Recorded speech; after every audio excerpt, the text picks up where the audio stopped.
video I've gone a few steps ahead and added some color as well as some highlights and shadow. So this video is going to walk you through how to sort of add those base colors and then apply some of the highlights and shadows. So once you're done with your black outline, you might have something that appears to look a little bit like what I have here. You can hide that middle eyeball of your original picture here so that you can see what you've done and what you still might need to do. You'll also notice here that I have extended these black lines all the way to the edge of the page on the top and on the bottom. Also, if there's anything you want to color and you know it's going to be separate color, like let's say this little piece of the nose ring, I closed that up. I closed up these shapes. These areas here, like the nose, I left open, and I can do that because I know that this entire area is going to be one color. But then with the eyebrow, you see I've closed that off as well. All right, so how am I going to add color to this? Well, the first step was to go to this outlines layer and lock it with the lock button. You can always go back and unlock it by clicking it here on the right-hand side. And then you can add more black lines and then relock it again. We want to lock it because we do not want to add color on this layer. Do not add color on the outlines layer. I can also hide the original for now. At the bottom of your layers panel, you will see a little trash can. Next to the trash can, you will see a plus button, and this is the layers button. This is the add layer button. All we're going to do is click it one time. When we click it one time here, we get a brand new layer that comes up that says layer 1. We can double click this now and name it whatever we're going to be coloring. So for example, I could double click this and call it eyebrow. Hit return, and now it's named. I also want to take this layer and drag it underneath the outlines layer before I begin. I always want in this project to really, for now, to try to keep the outlines layer at the top. Okay, so I'm ready to color. Option number 1, I go to my eyebrow layer. Then I go over to my paintbrush tool, which you've already been using. Go up to the top. Choose the kind of brush you'd like. You can make it larger or smaller. You can make it softer or harder. You can do the exact same thing on the keyboard with the right and left bracket keys right next to the letter P. You can make it bigger or you can make it smaller. Then you must go and choose a color at the bottom of your toolbar. So here where they have that little black foreground swatch, we're going to click it. When you click it, you will see a box opens up. Looks just like this. It's called the color picker. You can slide up and down on this little color picker slider here, and then once you find the range that you would like, all you have to do is click inside to find the exact color that you'd like. Every one of these colors has a number. You'll notice as soon as I change it, the number changes. I mean, so find the color that you want, click OK, and now you have that color. So option number 1 is, oh, and just by the way, at the top here, next to where the size is, I also have it right now at normal, opacity 100, flow 100, smoothing. You can play with that somewhere in the 5 to 10 range. I wouldn't go much higher than that for now. And then in this area, and you can zoom in as much as you would like, you can begin to paint. So just remember, I am on the eyebrow layer as I begin to paint this. So this is option 1, which I showed you in class. You can just begin like this. If you mess up, you could do Command Z and undo. But as you get to the edges and corners of all of this kind of stuff, the more difficult part becomes how to make it fit just right into here. So you might have to make the brush a little bit smaller to get into those little crevices like this. Okay, but you could totally do it this way. Many students have done it this way. It takes some time, but it is very accurate. So you could do it this way if you'd like. So this is for the base color. We haven't added highlights or shadows yet. This is just the base color. Okay, so that is option number 1. I'm going to undo all of that to show you option number 2.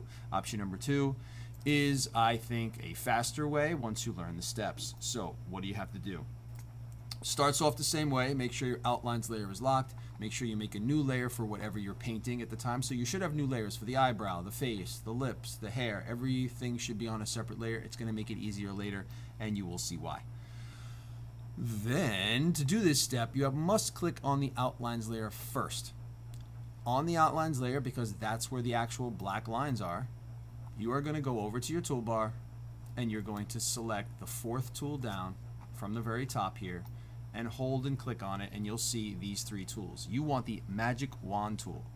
Magic Wand tool allows you to select individual colors or areas that are not colored in as long as the shape is closed around them. So the black line closed around them. So if I go to Magic Wand, for example, I go up to the top, I make sure that this button is selected. This is a new selection button. That's good. You can see I have the selection Magic Wand tool here. It's letting me know what tool I have. Across the top, make sure sample size is point sample. Tolerance can be anywhere from a 40 to a 60, somewhere in that range is fine. And make sure these two things, anti-alias and contiguous, are on. And then what you do is you go inside the area that you would like to color. So for example, the eyebrow. I click inside the shape that I would like to color. Remember, I am on the outlines layer. And I click it.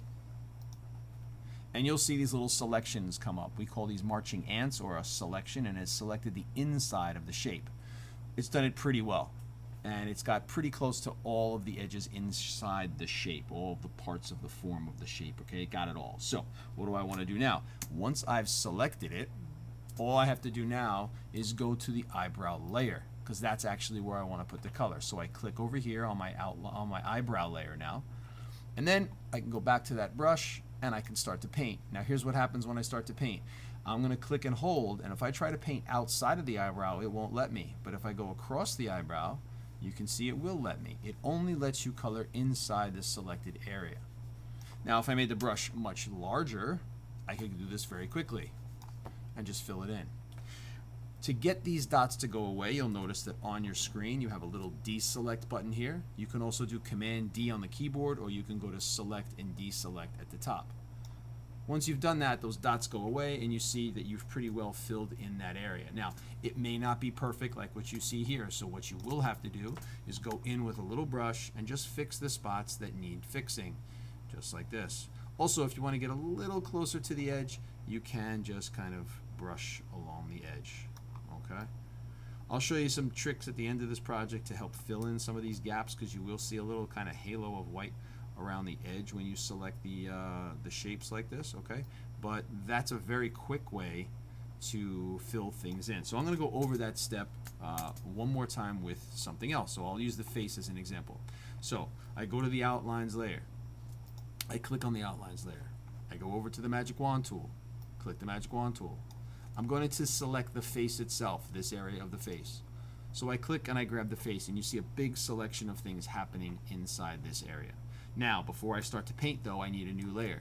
So I'm going to go to my new layers, click on the plus button to add a new layer, double click, call it face, click and drag, move it underneath, remember, because we want to keep the outlines on top. And now, what I would like to do is fill that selection with a color. So I go to my brush, I go down to the bottom, I choose my color, I change the color, and now I can begin to paint.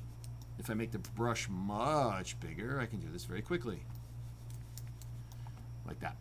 Another option besides using just the brush is you could use a paint bucket. So if you go to the brush, but then you go 1, 2, 3, 4 tools down, you will see, if you click and hold, these different paint buckets and gradient tools. You want the middle one, the paint bucket, and that's just going to drop the color in instead of having to use a brush. So you can just click, and bam, there you go. So those are the steps for base colors.